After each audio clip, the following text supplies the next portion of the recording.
ഒട്ടേറെ നിത്യഹരിത ഗാനങ്ങൾക്ക് ഈണം പകർന്ന ഇന്ത്യൻ സംഗീത സംവിധായകരിലെ അതികായരായ കല്യാൺജി ആനന്ദ്ജി ജോഡികളിലെ ആനന്ദ്ജി വരെ ജീനിയസ് എന്ന് വിശേഷിപ്പിച്ച വിസ്മയപ്രകടനത്തിലൂടെ സൂപ്പർ സ്റ്റാർ സിംഗർ വേദിയിൽ വീണ്ടും അനുഗ്രഹീതനായിരിക്കുകയാണ് ബാബുക്കുട്ടൻ എന്ന ആവിർഭവ്.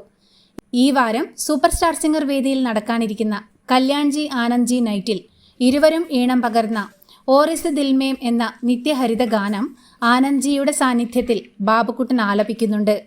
തങ്ങൾ ഈണം പകർന്ന ഗാനത്തിന്റെ ആത്മാവ് ഉൾക്കൊണ്ടുള്ള ബാബുക്കുട്ടന്റെ പ്രായത്തെ വെല്ലുന്ന ഭാവതീവ്രമായ ആലാപനമാണ് ആനന്ദ്ജിയെ അമ്പരപ്പിച്ചത്. ജീനിയസ് എന്ന വിശേഷണം നൽകി ആലാപന മികവിനെ അനുമോദിച്ചതിനൊപ്പം ബാബുക്കുട്ടനെ വാരിപ്പുണർന്ന് ഉമ്മ നൽകിയാണ് ആനന്ദ്ജി അനുഗ്രഹിക്കുന്നത്.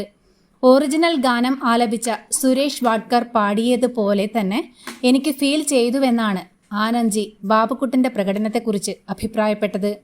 ആനന്ദ്ജിയെ പോലുള്ള വിഖ്യാത സംഗീത സംവിധായകരുടെ മുന്നിൽ അദ്ദേഹത്തിന്റെ തന്നെ ഗാനം പാടി ജീനിയസ് എന്ന വിശേഷണം സ്വന്തമാക്കാനും വാരിപ്പുണർന്ന് ഉമ്മ നൽകിയുള്ള അനുഗ്രഹം നേടാനും സാധിച്ചത് ബാബുക്കുട്ടന്റെ സംഗീത ജീവിതത്തിലെ മറ്റൊരു അനുഗ്രഹീത നിമിഷമാണ്. ആനന്ദ്ജിയുടെ സാന്നിധ്യത്തിൽ അദ്ദേഹത്തിന്റെ ഗാനം പാടി അദ്ദേഹത്തിൽ നിന്നും അനുഗ്രഹം സ്വന്തമാക്കുന്ന ബാബുക്കുട്ടന്റെ ധന്യമുഹൂർത്തം ആസ്വദിക്കാൻ നമുക്ക് അഭിമാനപൂർവ്വം കാത്തിരിക്കാം.